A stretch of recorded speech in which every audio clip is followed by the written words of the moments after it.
This is Sentinelcast number 79. Nice. I'm Sam Sachs. I'm Sam Knight. We are broadcasting out of the Sentinel Fort here in Washington, D.C. Check out the old website, districtsentinel.com. We're back. We're live streaming the Sentinelcast for the very first time. It's the first time we've ever done this. Kind of abruptly cut the music out there. Took me by surprise. I thought everything cut off there. No, not everything. Just the music. That was deliberate. Yes, it was totally deliberate. This is a perk exclusive to our subscribers on Patreon, patreon.com/districtsentinel. They can watch the show as we do it live. You know, we started things off with a little Yiddish anarchist song, In Al-Ghassan, Hey Hey, Deloy Politsay, Down with the Police.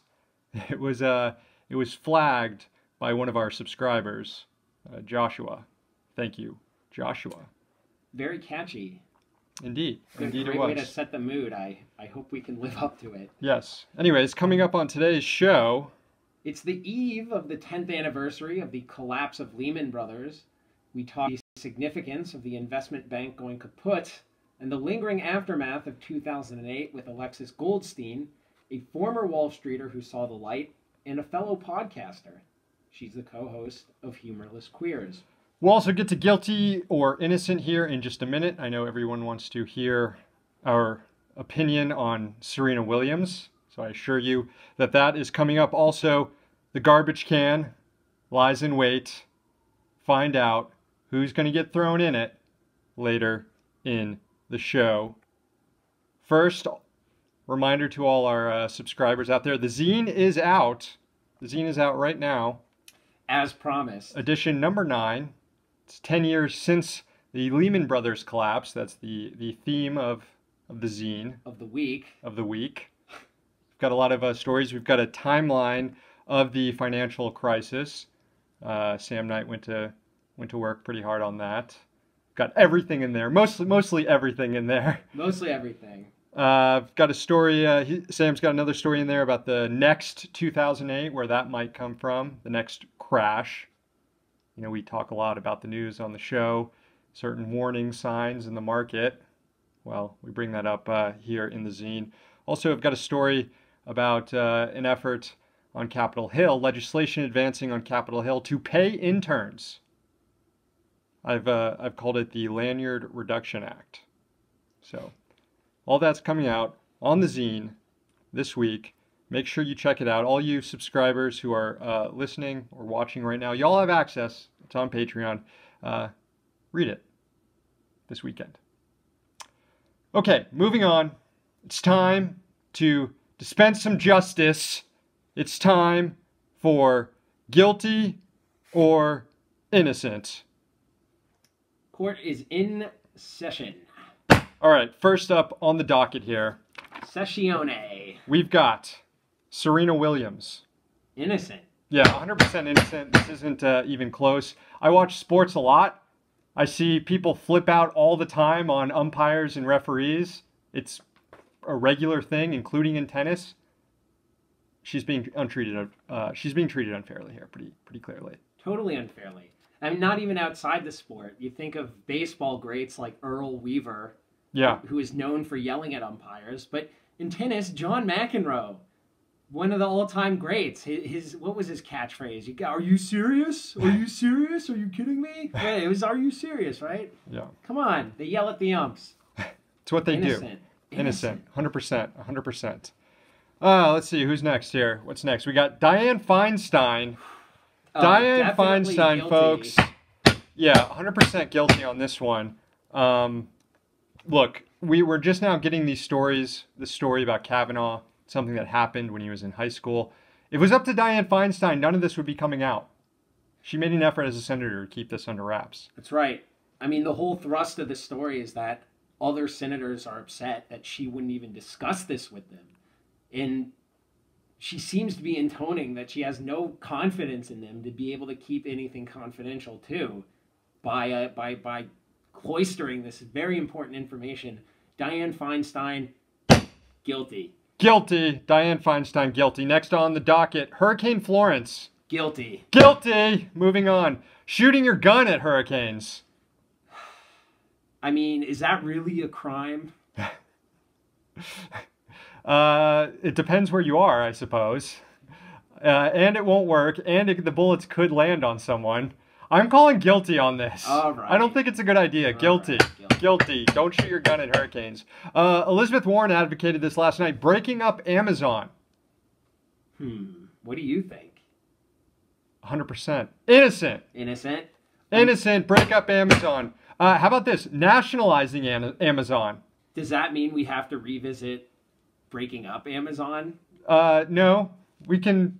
Well, maybe we will. If we don't break it up, we can nationalize it. Nationalizing Amazon. Innocent. All right, how about this? Breaking up Amazon and municipalizing the parts.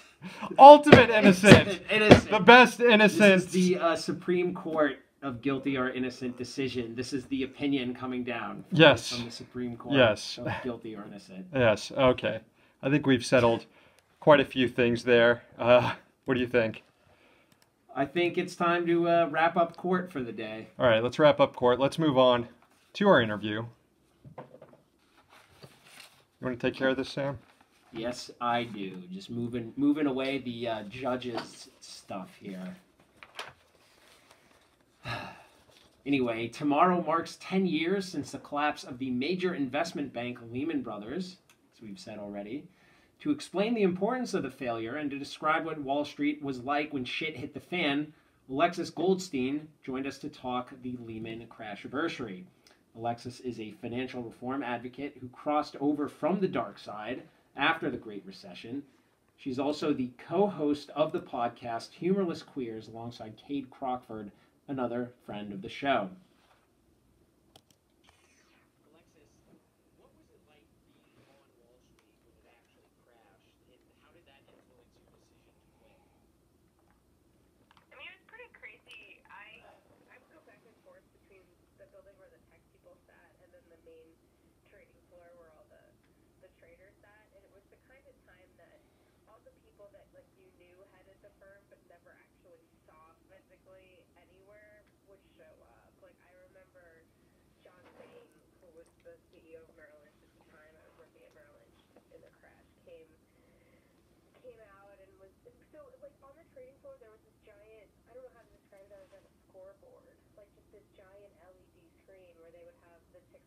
For the major stock indexes, like that, what is the S&P 500 at, what is the Dow at, and I just remember him, and then basically the head of all trading, just standing there with their like arms on their, and then sorry, their hands on their hips, just staring at it, staring at the screen, watching the numbers tick down. And the other thing that I remember from that time is there was a woman who was the head of sales for all of equity derivatives, and like the day before, I think it was Merrill Lynch got bought by Bank of America, she had a baby, and she came in the very next day. It was probably like 12 hours after she had her child. The people were like, how are you here? And she was like, how could I not be here? We just got like basically bailed out by Bank of America. So it was pretty crazy time, and the thing I always like to tell people is that Wall Street was way more imaginative than Washington, D.C. was when it came to what the repercussions were. Like, people on the trading floor were openly talking about what was going to happen when they nationalized Bank of America. But no one in D.C. seemed to think that was even remotely a possibility. Unfortunately. Have you ever considered doing an R.E. Fleischer type, like, live tweeting of what it was like that day? Lehman Brothers collapse every year? Yeah, I guess I should. It never really occurred to me, but mostly, I mean, the problem is I didn't work at Lehman, and I think it was early enough in the crisis that while people were scared, people were also still like, yeah, man, fuck you, Lehman. Because they were a competitor. Do you know what I mean? Yeah. People were like watching people like walk outside the building. But yeah, there were people with boxes coming out. I guess I should do that. That's a good idea, too. So why is it that the crash of Lehman is seen by a lot of financial journalists and commentators and analysts as an important landmark in the in this sort of financial crisis itself, and I guess how we commemorate it or remember it or not remember it. I mean, I think there's two things. One is that no one ever in a million years expected the government to allow a bank to fail. So, like, love Hank Paulson, hate him, whatever, you can come down wherever you want on that. Like, the dude let Lehman fail, and that is something nobody expected. So I think he wanted to get cred for that, and I think it shook the markets in a way that made them terrified for the continuation of all of their businesses, because everybody knew at that point that they were all in the same shitstorm that Lehman was. Everybody had the same positions. So that's one reason, and I would say that the second reason is because all of that just was this kind of pile-on, knock-on effect where those positions were already crashing, and by those positions I mean all of these mortgage-backed securities that all of the banks had or were in some way involved in. But the bankruptcy of Lehman, I think, just created the whole bottom to fall out, and everything just spiraled downward. And the other problem is a lot of people just had money with Lehman or had trades with Lehman, and nobody knew how that was going to shake out in bankruptcy court. That stuff takes forever. And so everybody was scrambling just to basically be able to have enough cash on hand to make it through the next day, and nobody really knew if that was going to happen or not, which is why you had people on the trading floor of Merrill Lynch talking about nationalization of banks. There were a number of actions that Congress took in these days, and we can kind of touch on a bit of them, from the bailout to culminating ultimately in Dodd-Frank Wall Street Reform Act a few years later. The thing about that legislation is it didn't just put into law all these new regulations. It required the Treasury Department and these other entities to write all these new regulations over time and implement them. Here we are 10 years later. What is the status of Dodd-Frank and all these new rules that were supposed to be brought about since the crisis to prevent another one? Where are we now? So a lot of them took way too long to get written, and some of them have been rolled back. And then some of them just never got written in the first place. So one set of rules that really were not completed were some around executive compensation in particular.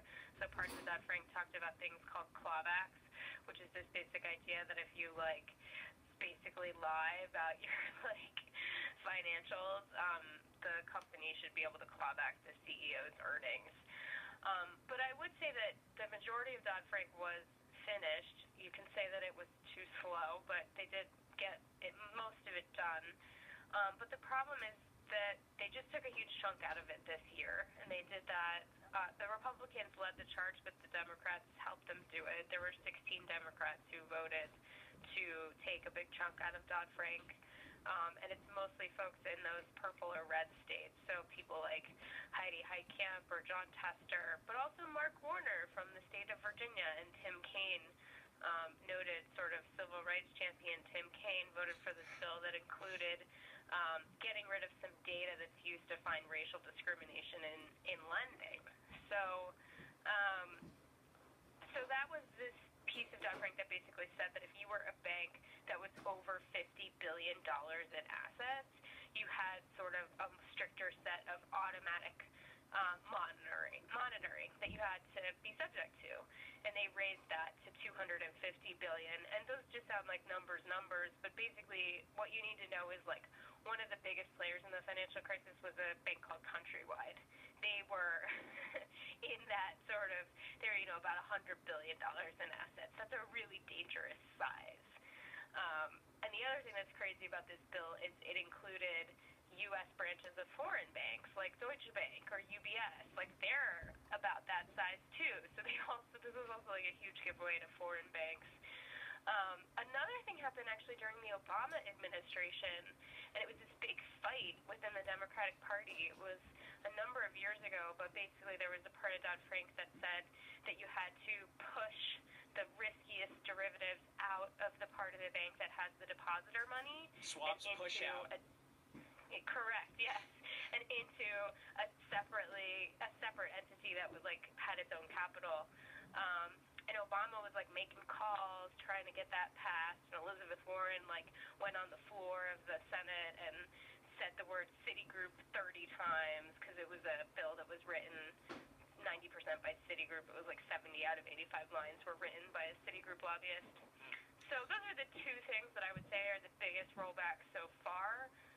The Trump administration is very interested in rolling back more, but that is where we're at as of today. Which was the one where Jamie Dimon was personally That calling? was the swaps push out as well. That was the Jamie swaps Dimon was, push-out, was yeah. whipping votes for that too.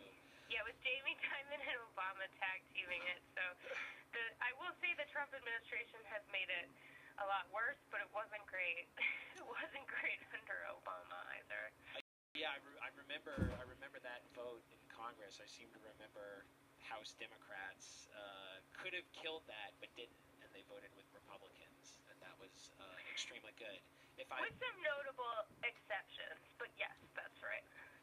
So, speaking of Democrats being bad, generally, I guess, how do you think 2008 is really shaping the trajectory of the party? And do you think the legacy of the crash is sort of what's on the minds of a lot of people going into the 2020 primary? So believe it or not, I actually really think it does, and it goes back to this bill that I was talking about that they just passed. So 16 Democrats voted for it in the Senate, which is way too many, but not a single one of the 2020 frontrunners, sorry, voted for it, and not even like. So you think about somebody like Cory Booker. Historically, he has been a friend to private equity funds. Yeah, he said. Sorry if I can interrupt. He said that Obama's attacks on Romney's time at Bain Capital made him nauseous, or they were nauseating. Corey. At one point, that was his line. That President Obama's attacks on private equity were nauseating, which is amazing. So you have someone like Cory Booker, friend of private equity companies. You have someone like Kirsten Gillibrand, who represents New York, and traditionally it didn't matter what you actually thought or didn't think. You were a senator from New York. You acted like Chuck Schumer, right? You defended the banks at all costs. Both of them voted no on this bill. Chris Murphy, another sort of 2020er, voted no on this bill. He's from Connecticut, another sort of bastion of like hedge funds and private equity funds. Obviously, Elizabeth Warren's going to vote no. Obviously, Bernie Sanders is going to vote no.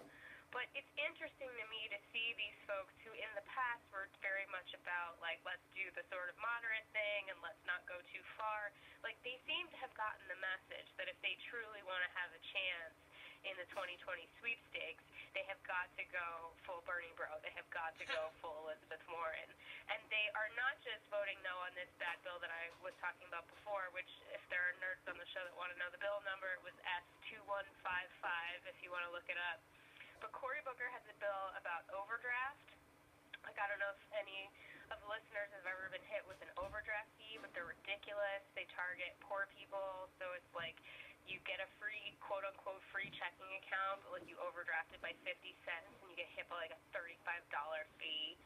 And then Gillibrand, I think even more impressively than Cory Booker, has signed on to this bill that puts up financial transaction tax on every single trade, which, like, Wall Street has long said, oh my God, you can't do that, it'll kill us, it'll strangle us, blah, blah, blah, which is hilarious because they pay a tiny fee for a million different things on every trade. They pay a tiny fee to their boutique research firm.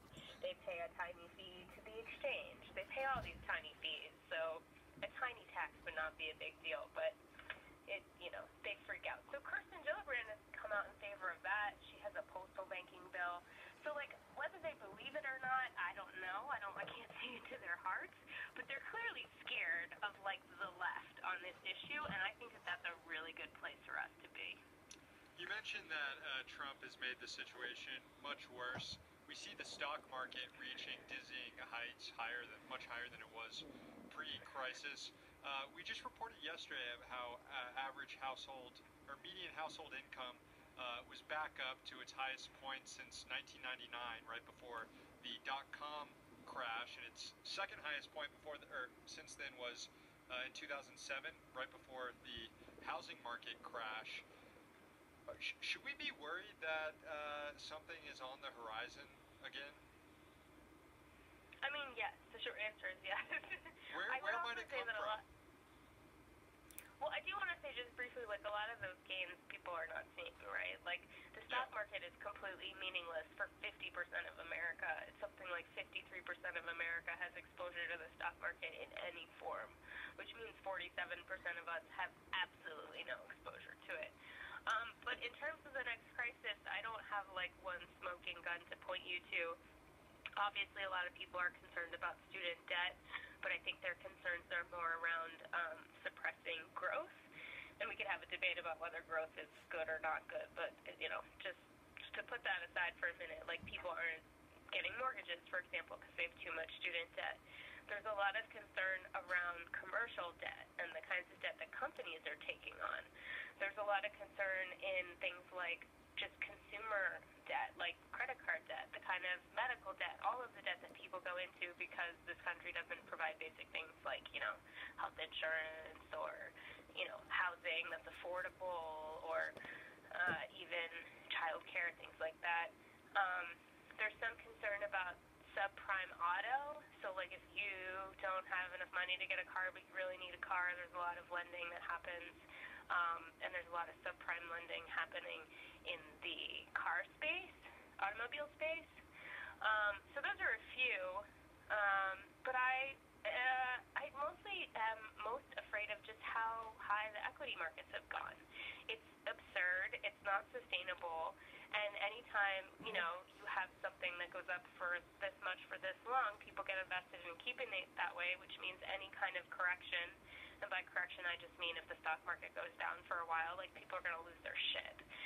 And companies are going to overreact and lay people off, which is obviously going to impact people. So I think my biggest concern is really just a straight up stock market crash. I couldn't point you to why it would happen, other than the fact that it's been overvalued for way too long.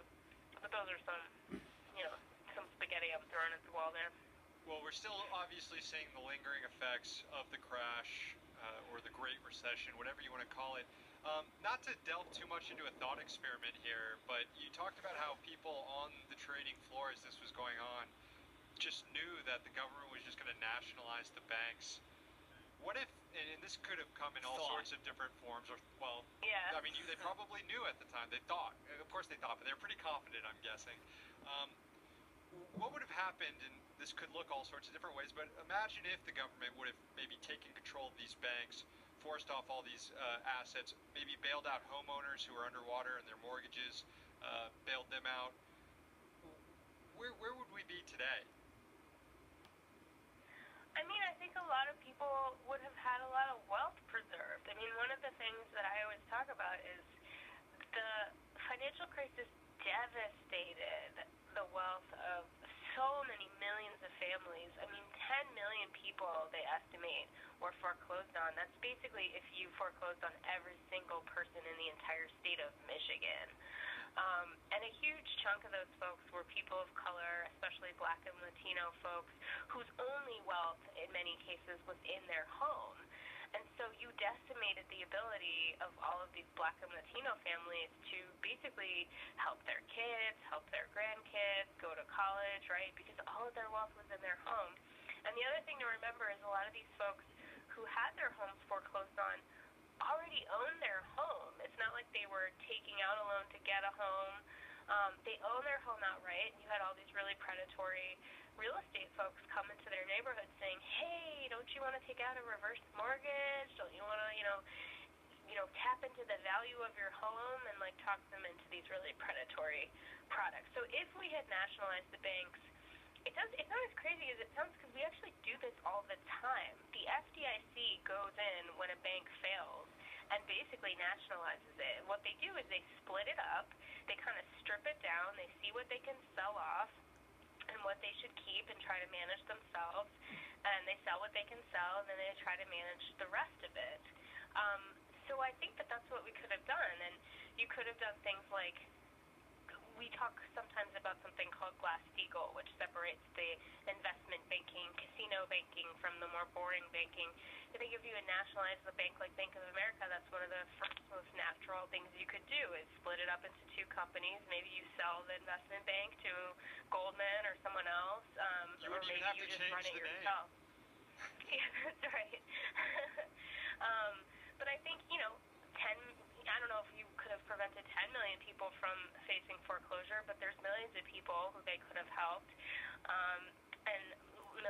jobs that could have been saved. And I think, we would be in a much better position to just negotiate as workers than we are now, right? All of the gains since the crash have gone to the top. Labor continues to lose power in the country.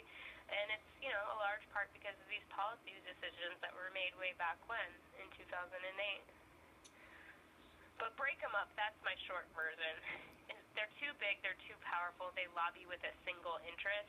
They need to be broken up into smaller chunks so they actually compete with each other in a meaningful way and have different interests and don't just act as this one giant oligopoly that just, tells the government to jump and the government says how high. Break them up, but also maybe take some of them, turn them into post offices, give the post office banking powers to keep the private banks honest, and then also take some of the banks and just bulldoze them and make parks and public housing. Because quite frankly, we don't need that shit. All the banks. Well, and there's one other thing I want to mention. So there's these two academics who wrote a paper recently, Saleh Omarova and Robert Hockett, and people might have heard of them. Well, I think Robert Hockett was an official Bernie surrogate. But anyway, they basically talk about how there's no public option for investing your money. Right? We talk about a public option for healthcare. You can talk about a public option. We obviously have a public option for education, sort of, right? Still, even though Betsy DeVos is trying to eliminate it. But if you want to invest your money, you have to give it to Wall Street. You do not have a choice. I mean, you could loan it to your friend and be your own, I don't know, loan shark, I guess. But so they've sort of pitched this idea of there needs to be an infrastructure fund and an investment fund that's run by the government, not run by Wall Street, and you can invest your money there. And they spend money on things like bridges, and they spend money on things like schools, and they spend money on things like whatever your community needs. So that's another thing we could have done, right? We could have nationalized this bank and turned it into an investment bank for America, a public option for investing your money. Well, you can, I guess, still buy treasury bills, but I think for only, 20 years you'll get the rate of inflation, if you're lucky. Yeah. And even then, your money is going to, the and U.S. Wall military. Street gets a piece of that. And Wall Street and the U.S. military. Buy and sell them. And all the FBI, all the good things we love. Alexis Goldstein, survivor from Wall Street, now doing financial reform advocacy. She's also the co-host of Humorless Queers podcast, patreon.com/humorlessqueers. Support. It's a good podcast. Check it out. What else do people need to know to follow what you're doing, Alexis? The best way to find me is on Twitter. I'm at Alexis Goldstein, GoldStein. Yeah. Cool. Well, thanks See for y'all coming on the show. Thank you. Thanks so much for having me.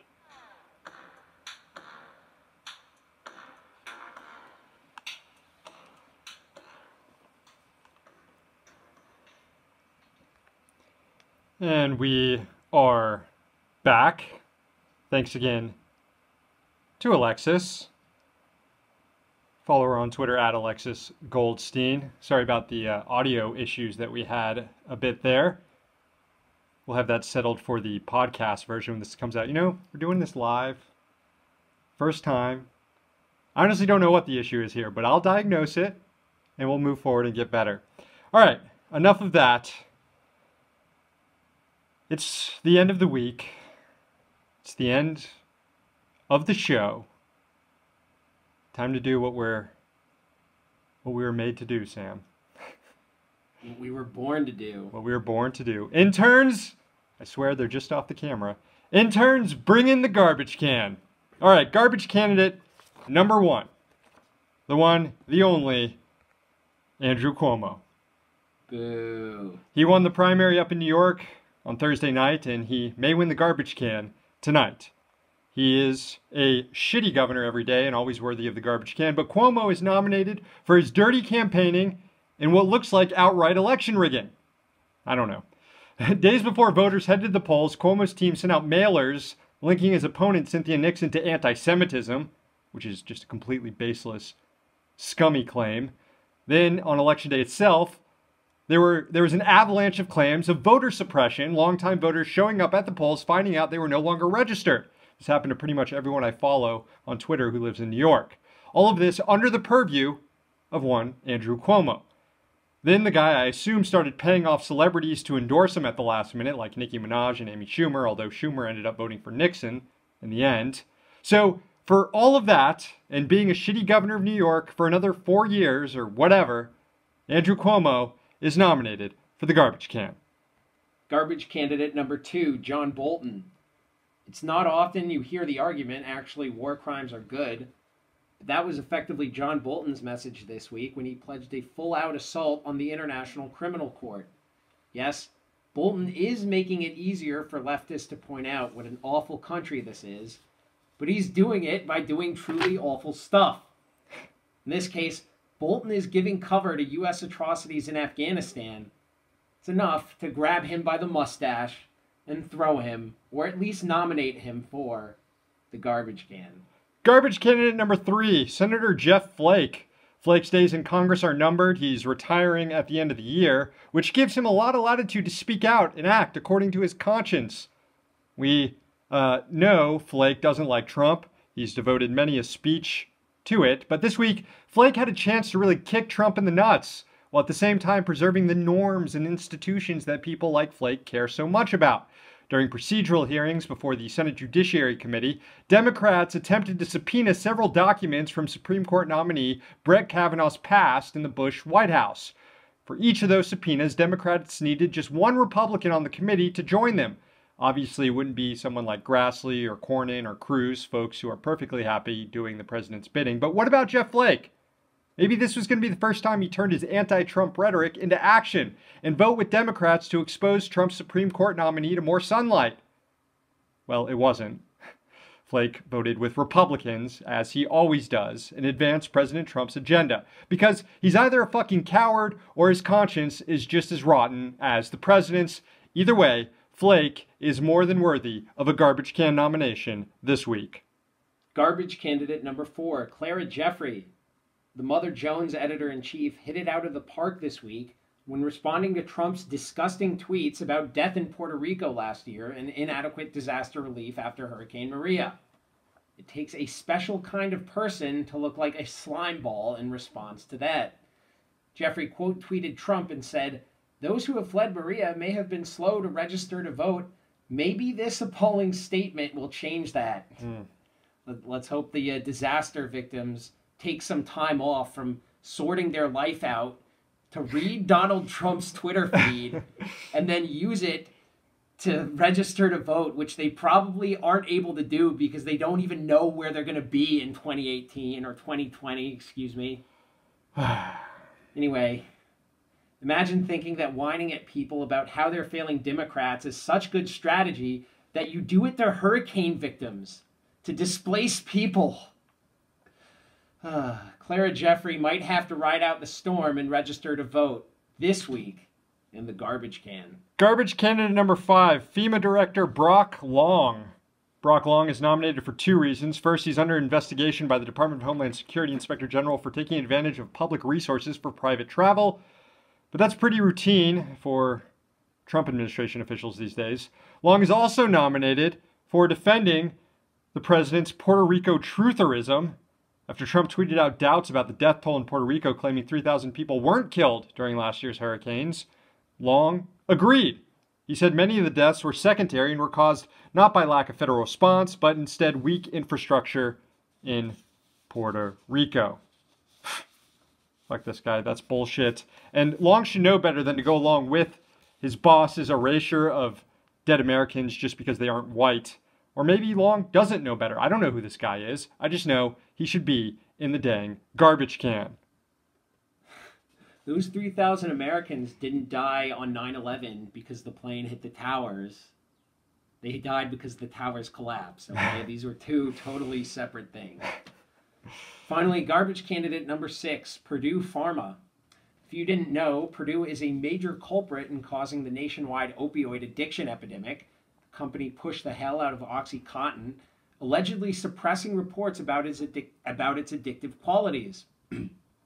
Now, per recent media reports, a subsidiary of the company got a patent on a drug to treat, you guessed it, opioid addiction. So basically, Purdue lied to peddle drugs, and now it's selling protection And the company can effectively do this, according to the New York Times, because the Justice Department declined to prosecute 3 Purdue executives in 2007. Ugh. The U.S. isn't a country, it's a fucking mafia racket. We need to fight fire with fire by calling in Waste Management and putting Purdue in the garbage can right next to Jimmy Hoffa.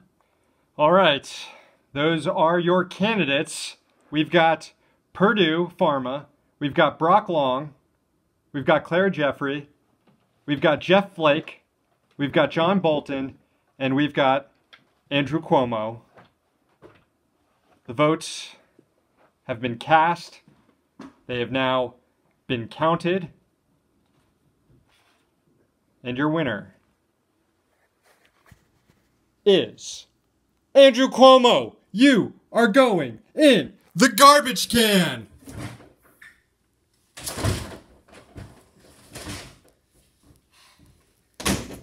Stay in there, Andrew. Don't come out.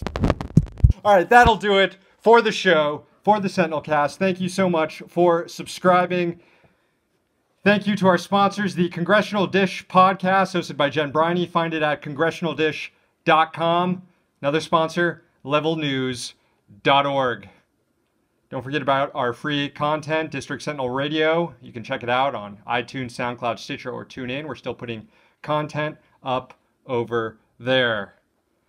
Newscast returns next week. We got the weekend off. We'll stay here in DC, so you don't have to be.